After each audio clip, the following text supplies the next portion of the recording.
Everyone. Today we're going to learn how to balance chemical equations. Now the big idea behind balancing chemical equations is making sure you have the same number of each element on both sides of the arrow here. So you need to have the same amount in the reactants as you do the products. If you look here, we have an unbalanced equation. We have 2 carbons on the left, but only 1 carbon on the right. And if you look through here, you have 6 hydrogens on the left, but only 2 on the right.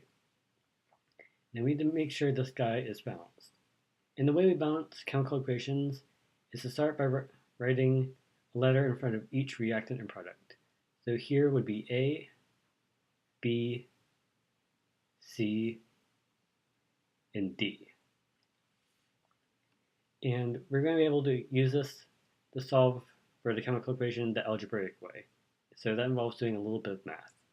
Now down on the side, you're going to write down each element. You have carbon, hydrogen, and oxygen. And those are the unique elements that appear in this equation. So you take each letter A, B, C, and D and set it equal to what appears here. So here on the left side of the arrow, we have 2 carbons. So that'd be 2A. On the right side of the arrow, we only have 1. And it has the C in front of it. So 2A would equal 1C. For hydrogen, we have 6 on the left side of the arrow. So that would be 6A equals, if you look at the right side, we have 2 hydrogens with D equals 2D. For oxygen, we have 2, if you look at the little number down there. We have 2 oxygens, so that would be 2B equals, and if you look here, we have oxygen popping up in 2 different places, in carbon monoxide and water. So 2B would equal C, or 1C, plus 1D.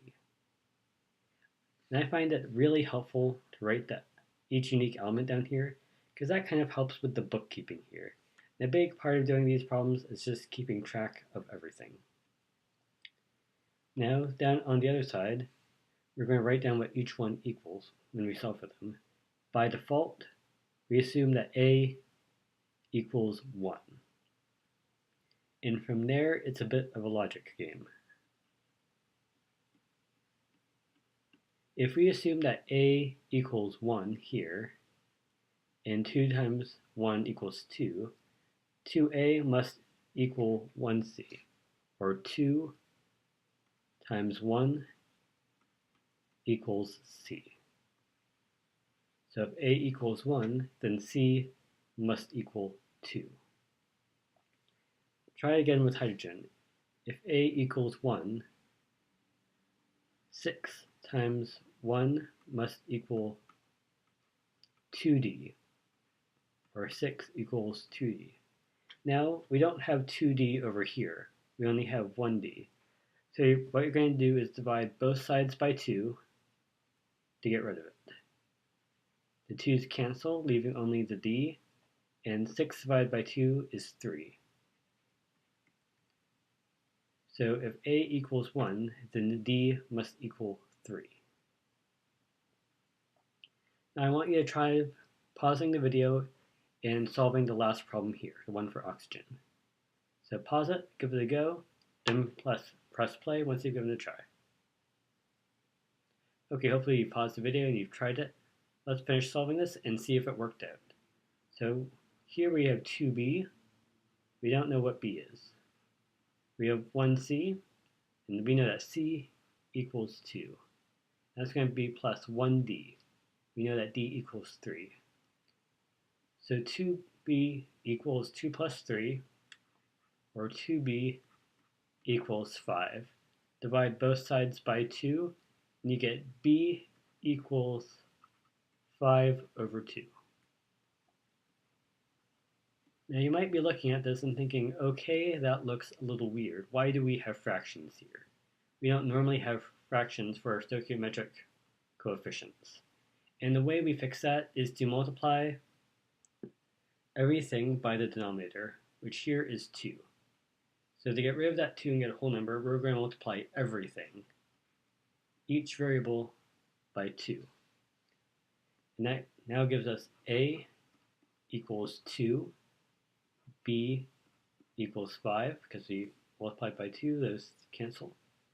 C equals 4, and D equals 6. Now, once you're done the math, you're going to rewrite the coefficients out in front of the original problem. So A equals 2, and this was originally A. So 2, this was originally B, so that becomes 5, 4, and 6. And the way to check to make sure you've done this right, if you have any doubts, is to go back through it. And let me just erase this for a second so we have some space.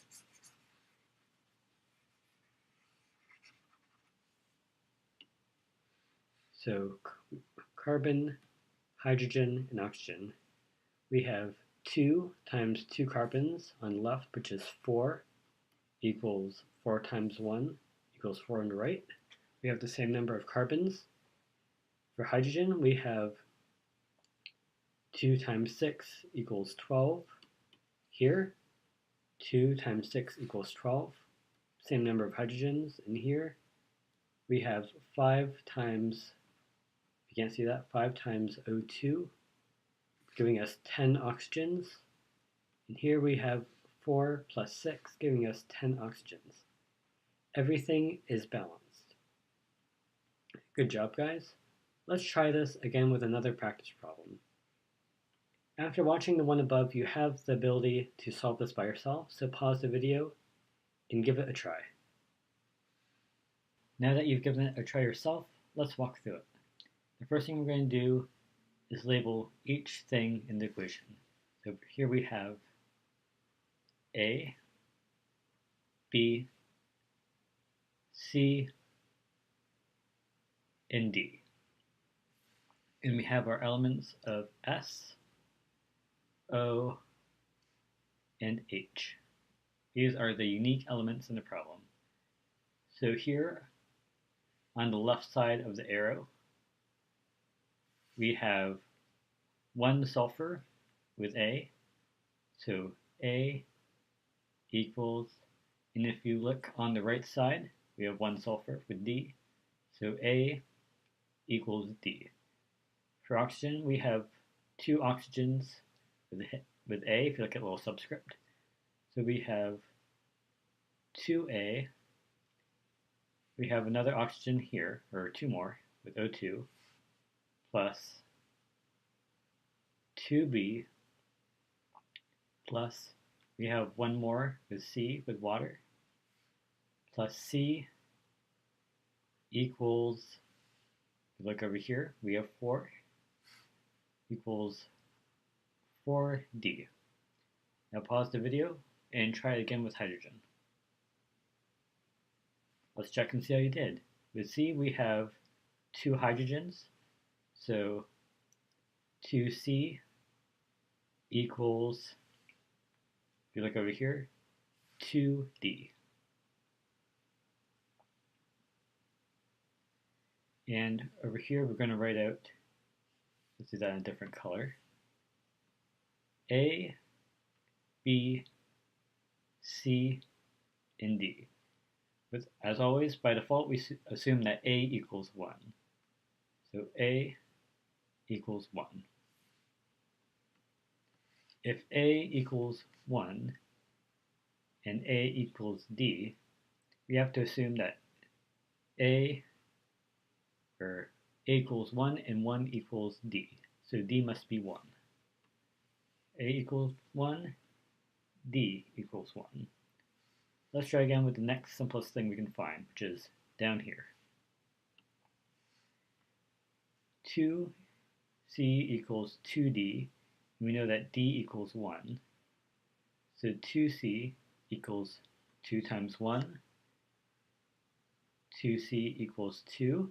If you divide both sides by 2, you get C equals 1. So we've solved for 3 of the 4 variables. Now this guy, looks a little more scary when you first look at it, but it's really just a plug and chug. So we have 2a, and we know a equals 1. So 2 times 1 plus 2b, we don't know what that guy is yet, plus c just equals 1, equals 4 times d, or 4 times 1.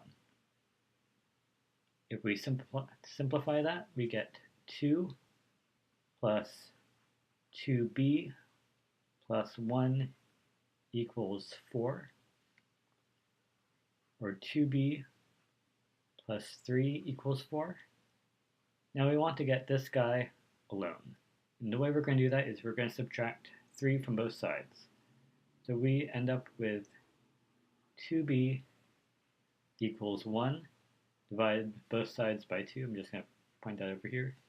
Divide both sides by 2, so you get b equals 1/2. Let's rewrite that up here. As with the last one, we don't really want fractions. And the way we fix that is by multiplying everything by the denominator, the thing on the bottom.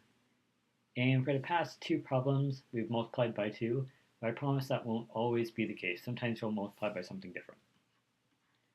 So everything gets multiplied by 2. And we now get a equals 2, b equals 1, c equals 2, and d equals 2. So we're going to erase our original variables up here, rewrite the new ones in. So we have 2, 1, 2, 2. And again, a big part of getting these problems right is just keeping track of whatever it is you've been doing. If you get stuck partway through, write down what you were doing so you can kind of follow your own thoughts. Now I'm going to erase the stuff here so we have space to check. Make sure we're right. That was not the eraser. Erase that. And the more you do these problems, the easier they get. It's just a thing that comes with practice. And there's always more problems online. Let's see, we had sulfur, oxygen, and hydrogen. Let's see that we have the same amount on both sides. So here we have 2s on the left. We can erase that. We have 2 on the left. If you look over here, we have 2 on the right. So that part's good. For oxygen, we have 4 on the left, plus 2 equals 8 on the right. And this all adds up to 8. So 8 equals 8. That part's good.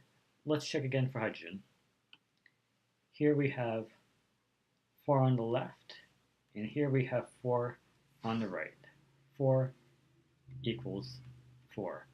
All of these statements are true, and everything is balanced. Good job, guys. Keep on practicing this, and I'll see you in class.